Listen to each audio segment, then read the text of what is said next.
নজিরবিহীন কাজ করেছেন বেনজির, অর্থাৎ প্রশাসনের সর্বোচ্চ কর্মকর্তা হয়েও দেশের অর্থ সম্পদ অবৈধভাবে অর্জন করে সম্পদের পাহাড় তৈরি করেছেন বেনজির।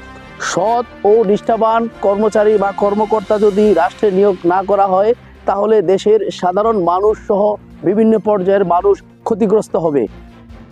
আইনের সুশাসন, জবাবদিহিতা না থাকার কারণে ক্রমেই তিনি সম্পদের পাহাড় বনে গিয়ে সঠিক তদন্ত করে তাকে আইনের আওতায় এনে জবাবদিহিতামূলক বিচার নিশ্চিত করতে হবে।